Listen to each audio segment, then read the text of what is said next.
The following is a production of DallasCowboys.com and the Dallas Cowboys Football Club. How about them Cowboys? Yeah, go Cowboys! This is Talkin Cowboys.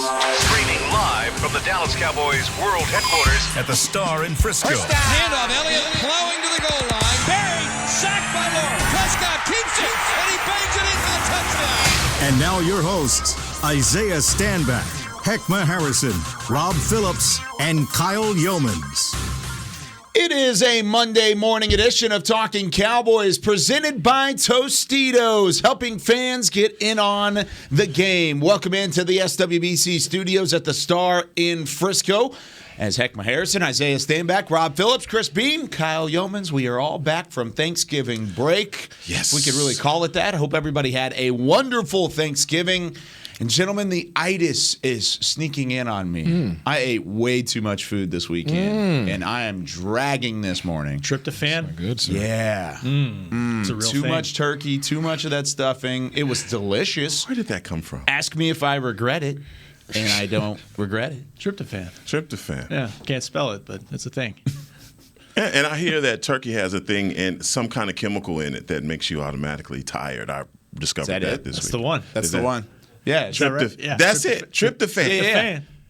Wow.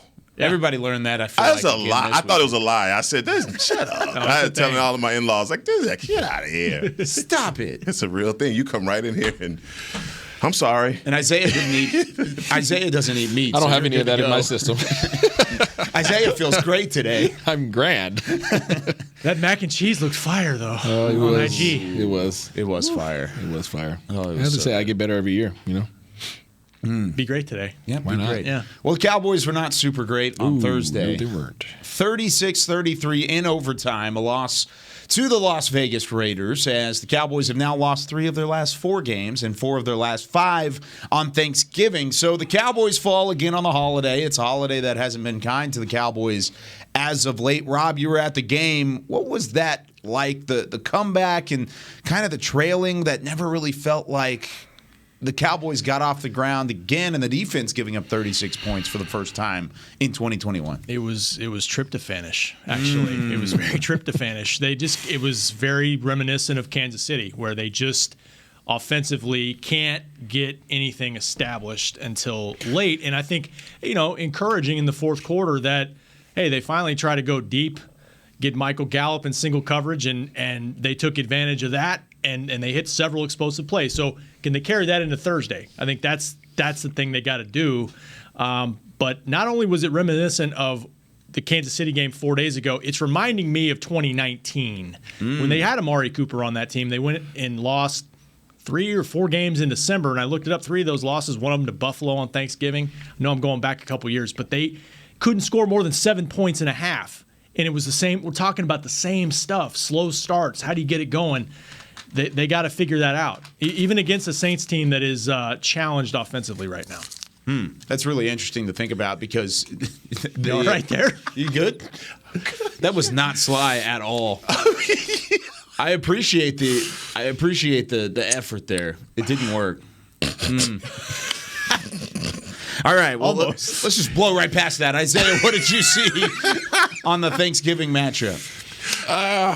I saw a team that wasn't focused, man. I saw a team that did not play disciplined football. They did not execute. And, when you're playing those teams, and we talked about it. We talked about how the Raiders were a team that are built off of confidence and runs. And if you allow them to stay close in the game, they'll start remembering who they are, because they do have a roster full of very, high caliber. Yeah, high caliber, and guys that are established in this league. These guys have attained a lot. Big contracts, big contracts come from, big plays. And they allowed these guys to stick around in the game, and they just didn't do well. It was more of the same, like Rob said, incompletions, bad techniques, freaking penalties galore. I know a lot of people are complaining about the referees, and I was really, really disappointed in hearing Coach McCarthy bring that into the post-game conference in terms of using that as an excuse. I did not like that at all. Regardless of how true or how adamant you might be about that as a real feeling, you cannot communicate that to your team because it allows them now to utilize that as an excuse. It creeps in, right? It's kind of like the why can't I think today? It's kind of like, you know, letting the complaining going on in the locker room, right? It spreads like wildfire. And I feel like when you have a head coach, somebody in that position that comes in a press conference and says, "Well, yeah, you know, there's something about the referees," it's like crap. And what I say, as soon as he said it, I was like, "That's bad." Yep. Real quick, he kind of backtracked. Because you're he right. tried to backpedal. The next day, a little bit, he said our energy on the sideline was not good enough. It was too negative. Like we're just it's all the refs' fault kind of thing. Yeah, you can't do that, especially when you're in that position, because every person who came in and did an interview after that said what? Refs. Yeah. And at a certain point, everybody's had those games where things just don't go your way in terms of the referees, right? You feel like the referees are against you, you're playing against a six-man, blah, blah, blah, blah, blah. You can't allow that to be the reason. The reality is guys were creating penalties. That's the reality. Technique was bad. That's the reality. There were a bunch of flags that should have been thrown that weren't thrown. That's also the reality. So at the end of the day, you just didn't play good ball. Don't defer and try to blame that on somebody else. Yes, there's bad calls. Yes, there's good calls. Happens every single game. You didn't play good. Own up to it and figure out how to not allow this to happen again. The AFC West owns you right now. Well, you leave the field and you leave a situation where there was some plays that you made that were called back because of penalties. There were some missed calls, like you said. The fumble, to me, really was the one thing that stuck out on the play. Keanu Neal makes an amazing play. That's a fumble that we should have had that the referees did not go back and even look at. And I don't even know what the situation was, why that was not challenged or what have you. But, you know, I don't fault Mike McCarthy for that, because in the heat of battle, and you see coaches get fined for that all the time. You're just getting off the field, and hell, you put it all out there and you recognize that there were opportunities that you missed that were due to, obviously, penalties that didn't go your way. So it's human, right? And then, obviously, I don't know if the players were listening to the conference at the same time, but, you know, going back to what you were saying, Rob, I felt as though that carryover from Kansas City, just from an execution standpoint, from the second half, we've had 6 quarters now of that kind of football. And for me, it points to what you're saying. Poor execution. Poor execution. We knew we were going to be without CD. We knew we were going to be without Amari. Mm-hmm. And then at some point, you're looking at other guys to kind of step up. What Cedric Wilson did. 7 catches, 104 yards, although very silently, 7 catches, 104 yards. We just didn't have that big playability. And you're talking about the AFC West and owning us right now. It looks as though they have the formula, the recipe to stop the Cowboys by just crowding the line of scrimmage and playing man-to-man on the outside, but albeit without our weapons. Mm-hmm. So the reality of the situation is, look, as much as we can be down on this team, they're handicapped. And if you look around the league and you see teams that don't have their main dogs, they're handicapped as well. Mm-hmm. And so, look, all of these things are excuses because it's still a loss for us. But, you know, we have to point to the fact that Dak did all that he could. The running game right now is where I'm most concerned. You know, I think looking bad and not having poor execution, but the inability to run the ball right now is hurting this team more than anything. I think that's a great point, because with the weapons that you're missing, you're going to miss your production. And sure, you ended up having 2 100-yard receivers, but like you said, a lot of that was late in the ball game when they finally found the rhythm on offense. Without Amari Cooper, without CeeDee Lamb, bar none, you are not a good football team, or not as good of a football team. You're still a good football team, just not as good without those 2 guys in there, and that's for a big reason. However, you're not missing anything in the run game right now.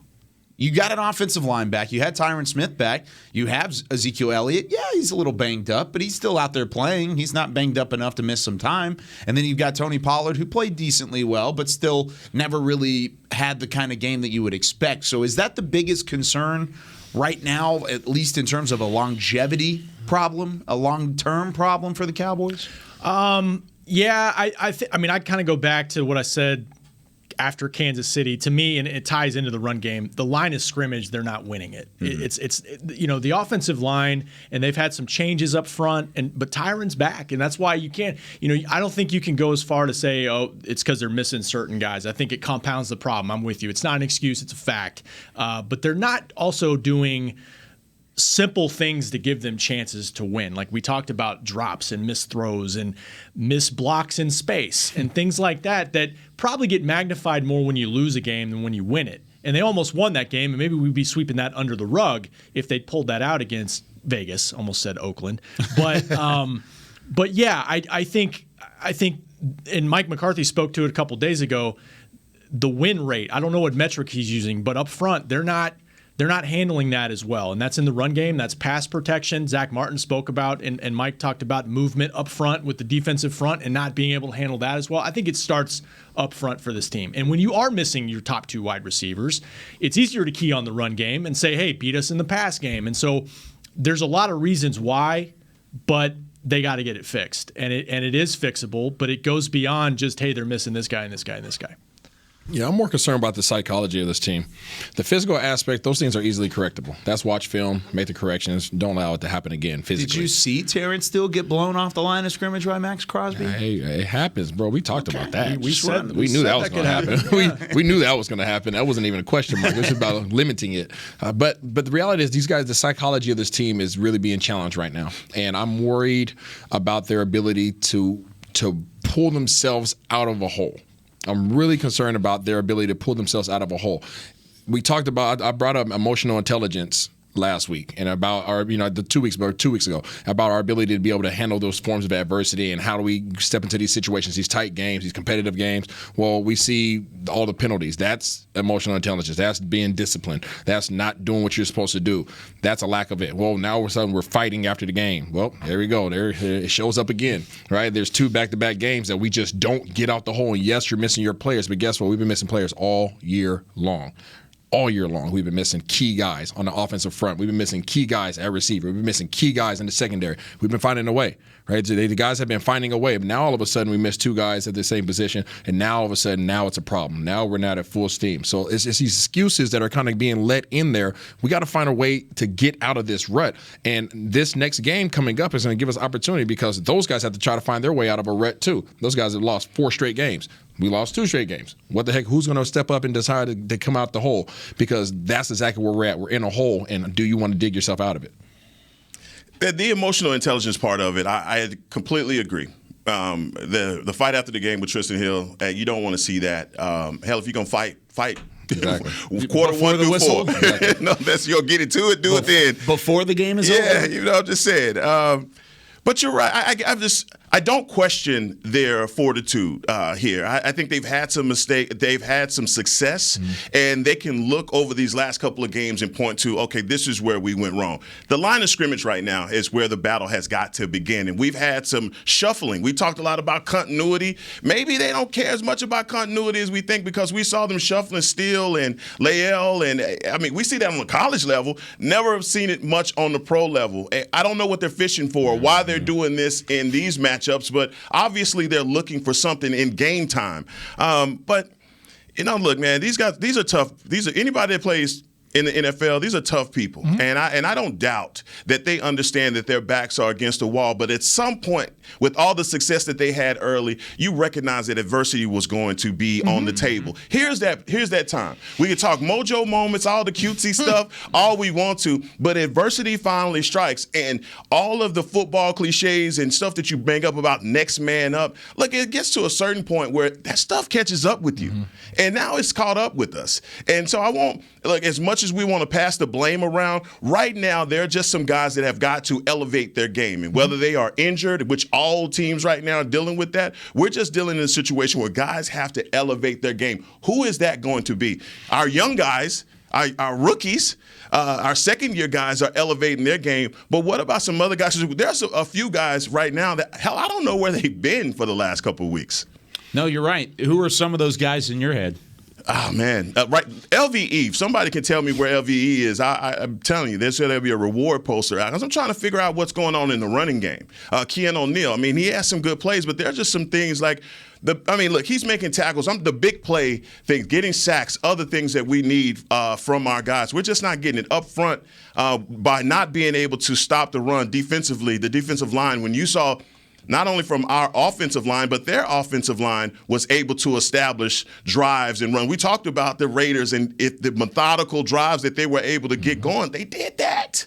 And it just took us out. I mean, it really did, man. And there was a point in the game where it just looked like we had nothing to offer except for the fourth quarter. Who would you guys have a wanted poster out for because you were looking at them and you were looking for them and then they came up missing the last couple weeks?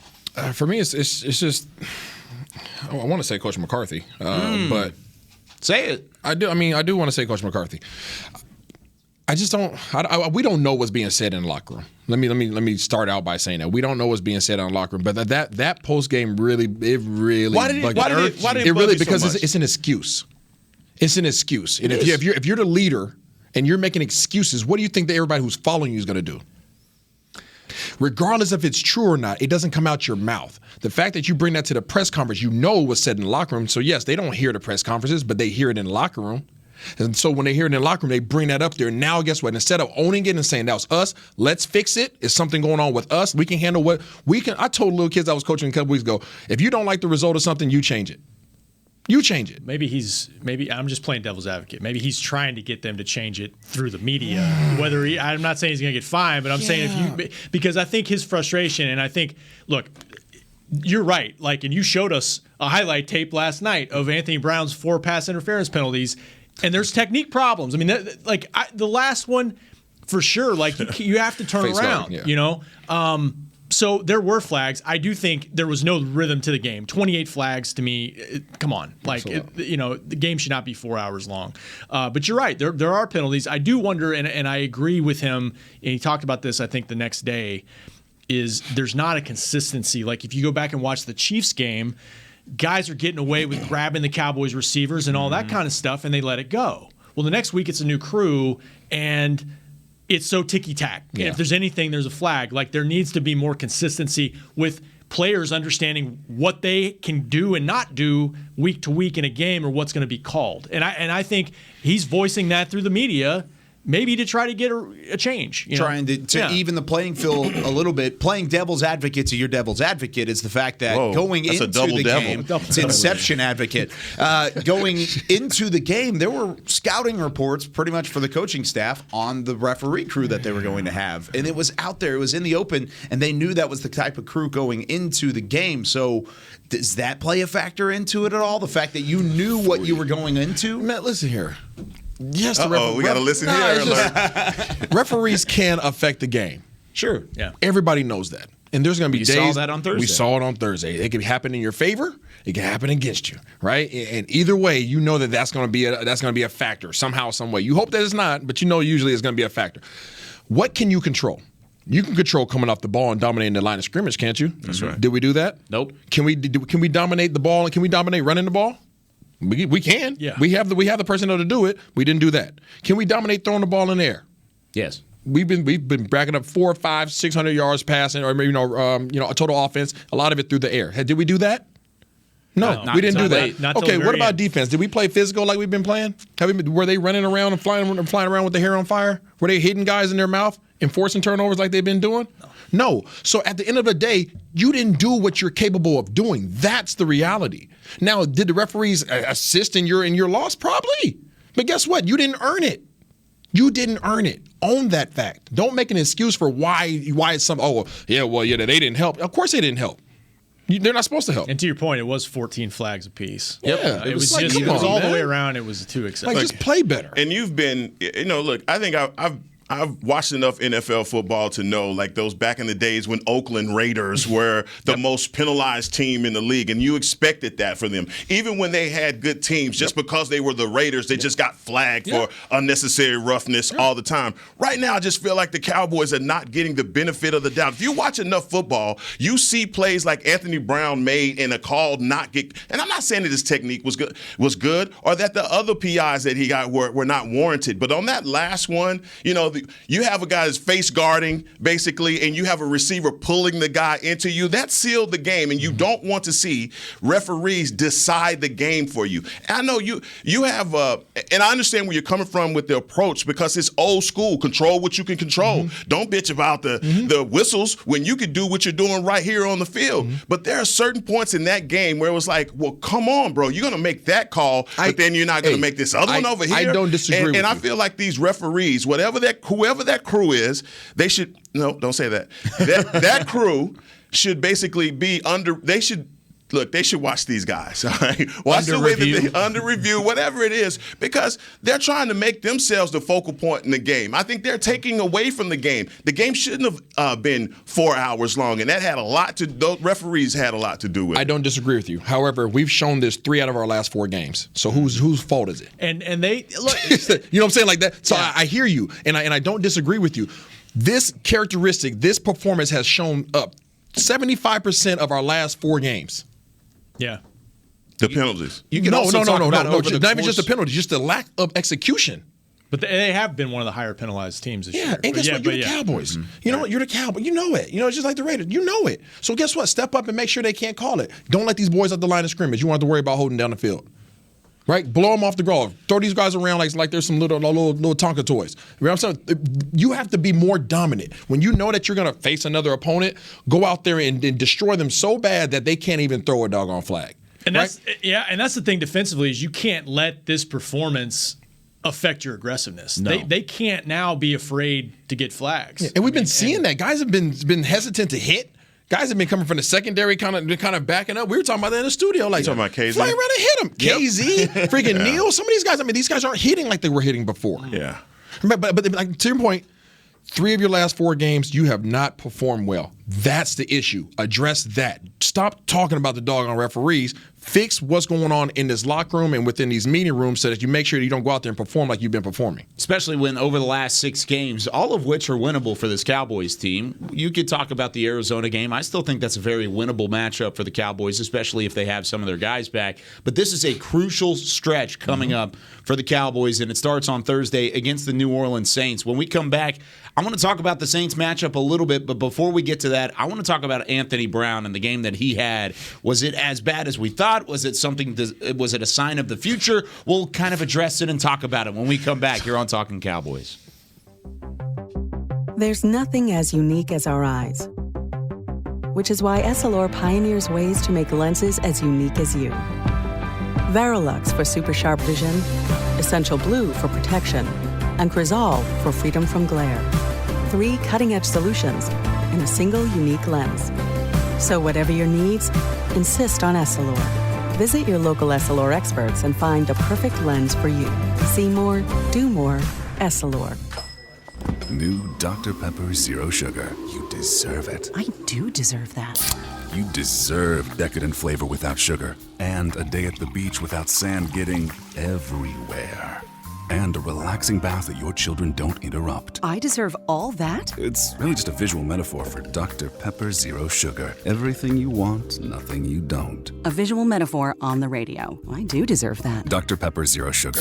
The zero you deserve is finally here. At AT&T, everyone, new and existing customers, get our best deals on every smartphone. Why? Because you deserve it.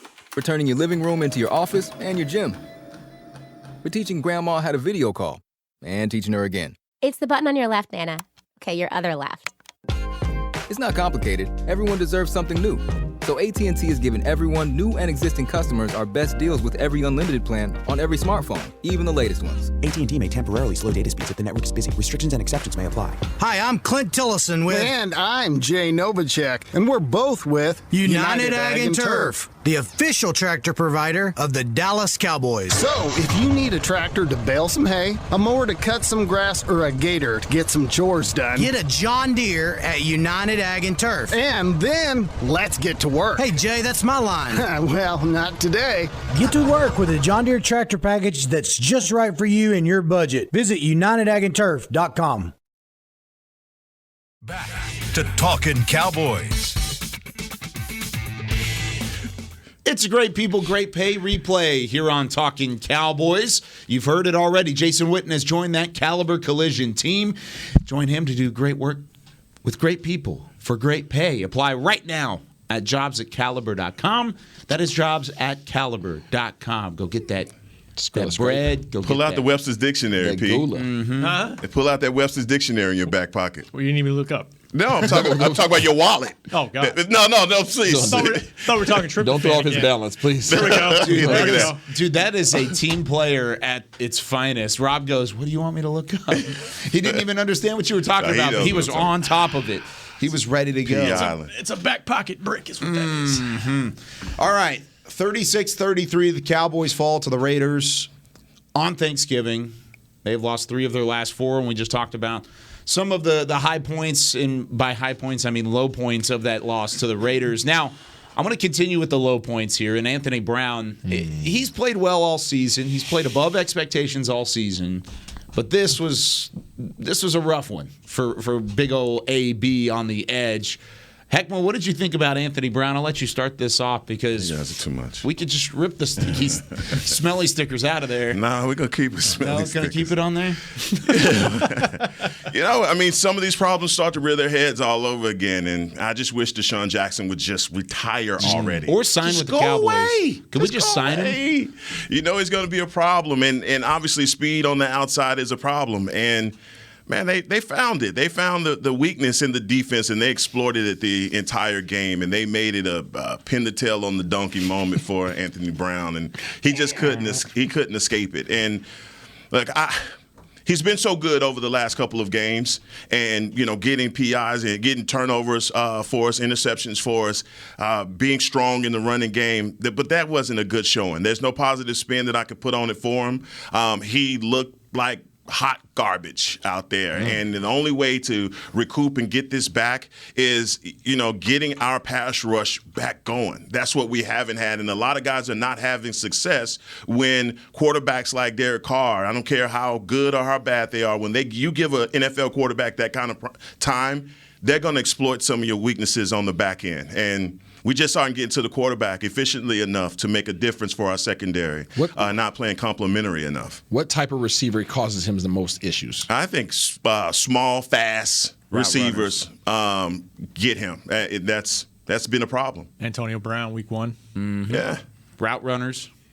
And so, as you look, route runners, but when we get into the playoffs, they got to have a plenty of those. Yes, but they're everywhere. So, he's struggling right now. Think about Cooper Kupp, Odell Beckham Jr. On the other side. I'm not necessarily Randall Cobb for the Packers. But then you'll have Anthony Brown. You'll have Gregory back. Brown. You'll have Gregory back, and you'll have Tank back. Mm-hmm. So that will make a difference as well. Right now, pass rush, especially on Thursday, it just wasn't there. We didn't have a lot of. He had way too much time, and even with Waller going out of the game, you think that those things would major. That was major for us, but then we still couldn't exploit any weaknesses. Yeah. Really, the only guy that got in the backfield a whole lot was probably Micah Parsons. He's leading the league with tackles for loss. Is that what I read? Yep. 15? Yeah. It's incredible. Yeah. He's all over it, dude. Yeah. It's legit special. Bazooka. He's the high point out of the low points at the moment right now. In this 3 of 4 game stretch, he's been consistently the best player on defense. He welcomes the challenge. We start talking about emotional intelligence and some of these things. He loves it. He loves the pressure. Some guys love it. Some guys respond well to it, right? Mm-hmm. They love this heightened sense of stress, and they like to go. That's their opportunity to go out there and not only prove to others, but they're trying to more so prove it to themselves that they're capable. And he's that type of guy. What you're looking for is a whole team of those guys. Mm-hmm. And I'm not sure that we have that right now. I'm not sure that the Cowboys have that identity right now. It's questionable. It's easy when things are going awesome. When things aren't going so well, how do you respond? When you look at him, you know how he's going to respond. When you look at everybody else, you have question marks. So how does Dan Quinn go back in his bag and fix this defense? Because right now, without those key pieces these guys are not coming back for this game, and they're not going to be back for the other. Tank might be back this week. I think Tank's back this week. He's got a chance to be back this week. He was on the field last week, which is good. He's jumping up and down. That's why I think they got him back into practice, even though it was one light practice last week, to try to get him started on hopefully getting back. So I guess that's my question is now, with those key pieces back, how much different is that going to be for this defense? Because obviously we've got to generate some pressure. We've got to get some stops. You saw the time of possession for the Raiders. Again, it was those long, methodical drives that they had, and they scored on those drives. We couldn't take advantage. Even when we tried to steal some momentum back, our defense just came out flat. We were not attacking. You saw guys trying to shy away from getting tackles. We're not the physical team that we are anymore. So that culture that we started the season with has dissipated. How we get back? I think you call them out. You call everybody out as a man. This is a team made up of a bunch of individual men, and you have to challenge these guys. You highlight it on the film, and you call them out and say, "What the heck are you doing here?" Is that the laser? Absolutely, that's the laser. That's the laser. What the heck are you doing here? And everybody's like, "Oh, dog," and you're just holding your breath, make sure you're not the next man that he highlights. But you challenge each guy as a man and say, well, "How are you going to respond to this?" And so this is when the culture of competitiveness really comes in. Because if you're not going to do it, guess what? I bet you he will. Right? I bet you he will. And so you have opportunity to go out there and show me that you're not going to allow this mess to happen again, that you're actually going to execute, show me that you're physical, show me that you can run this defense. And if you can't, I'm going to the next man. And I think some of it falls to the offense. I mean, drink every time we say complimentary on this show, but if you guys want to, we got a fruit cup over there. But that was my Martinelli's. Can't get, these 3 and outs. Cowboys had 5 3 and outs offensively in the game. 2 out of their first 3 drives, and you're putting the defense out in the field for a long time. And I think when they've been successful, it's been in part this year because playing with the lead, more fresh, and Cowboys offensively controlling the line of scrimmage, and it hasn't happened. So I think it kind of goes hand in hand a little bit. Well, that's where a lot of the struggles came from last year, was not playing complimentary football. If we want to drink again. But that's the thing for me is you're asking who is the guy that steps up? Who gets to challenge this team? I think Tank Lawrence is one of those guys that has to come in and immediately play up to the caliber that Tank Lawrence can play because he needs to be that leader. What was that? Do you think that's a reality? I don't know if it's the reality yet. I'm saying, do you guys have those expectations of Tank to come in and be what Tank was? Hell yeah. Yeah, I do. I don't. Why is that? I do. Okay. I don't. Why not? Reps. You just don't think he's there yet? Going to have to get into it? Even as a veteran player that's been in the league as long as he has, the rust is going to be there and you're not going to see. I think you bring him in limited action. Obviously, in rotation, maybe he doesn't, he starts the game, but he doesn't take all the snaps, and use him sparingly. You still have Basham, you still have Golston, you have some guys at Armstrong that have, played up to par in his absence. But if he comes in with a full workload, I would be very surprised. Yeah, I don't think they do him like that. To Isaiah's point, different injuries, obviously, but when he had the shoulder surgery a couple years ago, he talked about he missed a lot of time rehabbing. His technique wasn't what it was because he's big on that right when he came back. So maybe there's some of that, but I'm with Heck. I think, get him in there in a rotation, and that motor is going to be big. I think he can set a tone for them and help establish that physical part because that's who he is. And we mentioned this whenever Jalen Smith was released earlier in the season, but the guy who they turned to look at, it wasn't necessarily Jalen Smith, but he was one of the ones that wanted the attention on him. Tank Lawrence is the same kind of guy right now. And at the moment, you're looking at Micah Parsons. Your defense is looking at a rookie and saying, all right, where do we go next? You need a veteran to step into that role and to take that figurehead of the defense. Micah said the other day, he can have all these chips, all these, the chip blocks and all that stuff. Yeah, come on back. I'm sick of getting chipped every play. Yeah. That ain't going to change. It's going to help out a lot. Yeah, you're right. I hope it does. The only concern that I have is that Tank comes back trying to be Tank, and then when he's not, what's his response?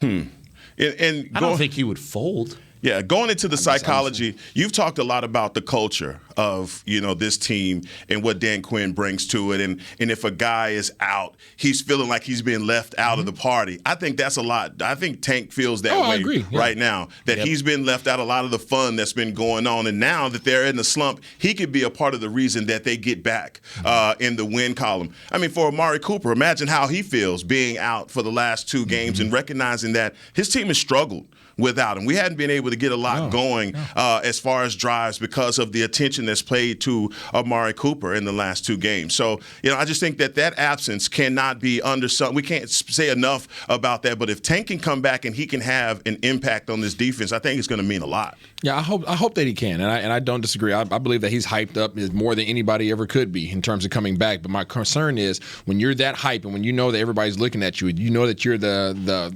announced leader. What happens when you come back and you're just a guy?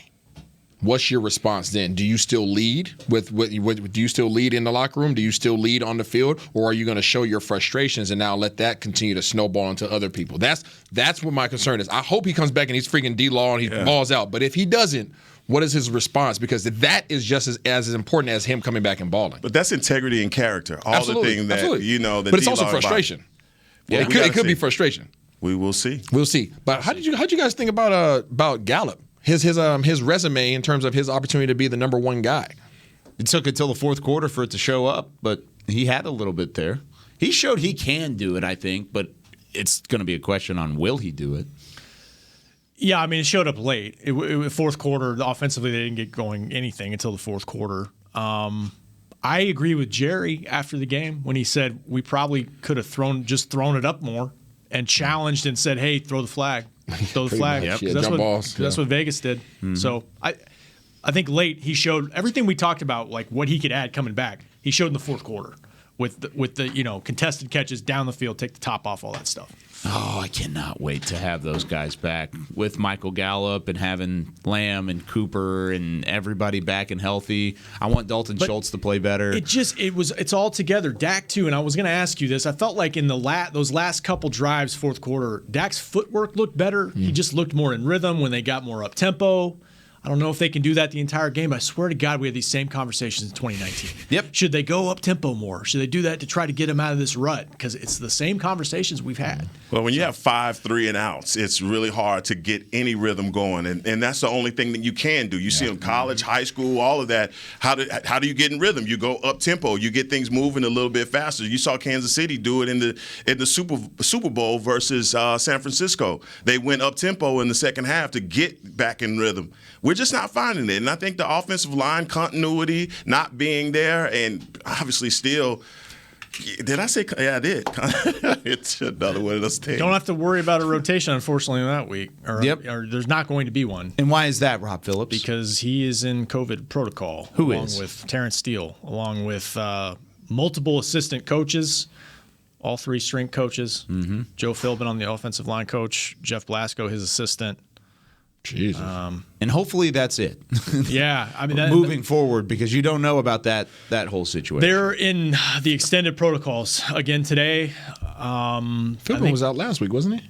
Yeah. Mm-hmm. Yeah. There were 3 coaches out that missed the game. So now it's more. Scott Tolzien, another assistant coach, and guys are being tested now daily, vaccinated or unvaccinated, I believe, and try to cross your fingers there's no more cases over the next couple of days. That's so scary, man, because the NFL has been dealing with it. It seemed to subside for a little while, and I don't know if everyone relaxed. But it's going to continue to rear its head over the NFL season, and you just don't want this to happen at pivotal times in the season. So I applaud the organization for starting this process of, hey, daily testing, starting to isolate guys right now, because pretty soon, man, it's going to continue to go up the ladder, and it's going to be somebody that we can't miss, like Dak. It sounds like Amari will be back today, so that's good. You hope Terrence is doing well. But yeah, they actually were going to league mandates this now, but they actually started it last week with the protocols because they had guys out last week. But it's still reality. It's like injuries. It's still a factor in your day-to-day thing throughout the season. Got to keep an eye on it, and hopefully it doesn't rear its head at the worst possible time. This is a pretty important time for the Cowboys to try and get back on track. When we come back, we give a short preview of the Cowboys and the Saints and preview what we're going to talk about tomorrow here on Talkin Cowboys. Want to use what the pros use? How about the official men's skincare brand of the Dallas Cowboys, Jack Black? Right now, you can get the Jack Black Starter, a curated collection of Cowboys locker room favorites for just $10 with free shipping. The starter includes 4 Jack Black skincare favorites, plus a full-sized intense therapy lip balm. Go to getjackblack.com/Cowboys and use the code word TEAMJB. That's getjackblack.com/Cowboys. The Jack Black Starter, $10, free shipping. At AT&T, everyone, new and existing customers, get our best deals on every smartphone. Why? Because you deserve it. For turning your living room into your office and your gym. For teaching Grandma how to video call and teaching her again. It's the button on your left, Nana. Okay, your other left. It's not complicated. Everyone deserves something new. So AT&T is giving everyone, new and existing customers, our best deals with every unlimited plan on every smartphone, even the latest ones. AT&T may temporarily slow data speeds if the network is busy. Restrictions and exceptions may apply. The Cowboys way, where 16 Hall of Famers and 5 championships shows us what success looks like. Where turkey is always the second best part of Thanksgiving Day. Where we are all defined by one single thing, the star. Where we as fans know it's our job to keep the tradition going. Bank of America is proud to be the official bank of the Dallas Cowboys and to support the quest of living life the Cowboys way. Copyright 2020, Bank of America Corporation. Before there was a draft, you could size up a cowboy by 3 simple factors: the crease in his hat, the bend of his brim, and his unbending attitude. A man Stetson didn't just protect him from what life threw at him, it projected a rugged, unstoppable spirit. Stetson hats are still American-made with pride right here in Texas. They're still the unofficial crown of all self-respecting Cowboys, and Stetson is proud to be on the field with America's team. Find a retailer nearest you at stetson.com/Cowboys. Back to Talkin' Cowboys. Whether you're watching from home or you're cheering in the stands with Essilor lenses, you can see every exciting play. Book an appointment at your local Essilor experts and see what Essilor can do for you. See more, do more Essilor on Talkin' Cowboys. If you didn't get enough of your crazy uncle during Thanksgiving weekend, you just got more of it with Isaiah The Stanback. crazy drunk uncle. And who made this mac and cheese? Oh. You understand what I'm saying? Oh, my gosh. All right, final couple minutes here of Talkin' Cowboys. Chris Beam in the back. We've got Rob Phillips. We've got Isaiah Stanback, Heckma Harrison. I'm Kyle Yeomans. And gentlemen, the Cowboys and the Saints coming up on Thursday. Yay. We've got just one more show after this. We've got one on Tuesday, and then it's game day on Thursday. So we got to pack it all in tomorrow. Yeah, huh? we got both the offense and the defense tomorrow. Pack it all and in. pick them. Jam-packed show and pick 'em. You feeling good about your pickles, huh? You perked up a little bit. I haven't looked at it either. I have no idea. You didn't do as good as you thought. At this point, At this point, I know I'm good. You picked the Cowboys, right? You picked that's the one game I know I always pick right. 8-2. I always pick that game right. Or 9-2. Goodness. Sorry. Yeah, you're catching us just on the Cowboys. Just on the Cowboys alone. That's not good. So, not at all. What are some of the early things that you've looked at with the Saints and some of the early challenges that could potentially be there? The biggest thing that jumps out to me is their defensive front and their run defense. And, like Carolina had a great run defense early in the season. Cowboys blew that up. But now we're 10, 11 games in, and the Saints are giving up 3.4 yards a carry. They're very good up front. Yeah. And, there's been some question in the media, how much is Zeke going to play in this game? Could they consider resting him? I don't think he wants to rest. He said yesterday he can manage it. Nobody to this point has come to him and said, would you consider resting? But they're watching his snaps. He hasn't had 50 snaps in a game in the last 4 games. So even if he does play, they'll probably try to manage him. Tony Pollard, can they get that going in this game? That's to me, that's the key. Because Heck said it early in the show, they got to get some balance back offensively here. Yeah, Zeke not going to let them trick him out of his spot. It'd be the same people telling you to rest that'll be at the end of the season telling you you're overpaid, trying to look to PFF and analytics. Restructure your contract. Yeah, exactly, dog. Don't let them do that to you, Zeke. Tough it out, and that's exactly what I feel like he's going to do. But I'm with you, P. Cameron Jordan worries me. Yep. And wherever he lines up, we've got to pay some attention to that. But then on the back half of their defense, they have some guys, Malcolm Jenkins and Marshawn Lattimore. Look, they have some guys and some dudes that they're going to do the same thing that the Raiders did. They're going to do the same thing that the Chiefs did. They're going to pack the line of scrimmage and they're going to dare us to beat them on the back half. With all of our weapons back, if they play like that on Thursday, I think we score a 40-burger. Now, here's the thing. Offensively, our defense cannot allow the Saints and Trevor Siemian to get going. They're inept offensively, and it's really kind of surprising to say that from a Sean Payton coach team that they have the problems that they have. But without Jameis Winston and obviously with Breeze retiring, they've had some trouble getting this offense back going. But they run on confidence also. You're going to be down there in the dome, and brother, it's going to be loud. If you had problems before with noise, you're going to have it again. And if they have anything going, trust me, they're going to continue to keep those things going. But special teams wise, I've been loving what we've been doing. Like Tony Pollard ran back one. Look, there's not enough to be said about that, especially with the rule changes on kickoffs. To be able to run a kickoff back in 2021 is something. But special teams wise, we're gonna have to do it in all three phases and play complimentary ball. Oh, nice. There you go. Well, the Saints are 0-4 in their last 4 games. They don't have a quarterback that can move the ball. They're not effective in a passing game right now. The running game has been very minute, obviously. Kamara's been out for the most part. Ingram did nothing. Yep. And their offense is in a bad way right now. So our defense, opportunity to get your mojo back, mojo moment, whatever you want to call it this week, opportunity to get your swag back, okay? So that's a swag back game. Offensively, we have to figure out a way to move the ball against a team that has some goons on defense. That's just the reality. It's not just talent. These boys are goons. They built different. They have different makeup. Their upbringing is different.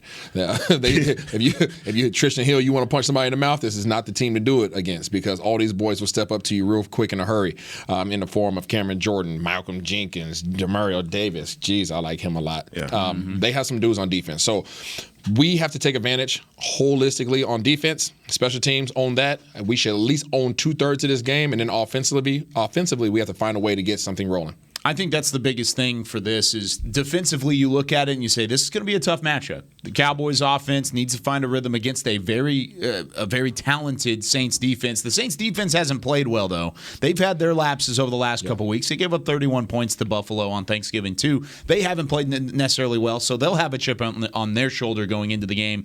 You've got to win that matchup. If you win that matchup, I feel pretty confident about slowing down the Saints offense. There's not a ton of threats there. Nope. Even though they may get Alvin Kamara back, they're expected to get Alvin Kamara back. Of course they are.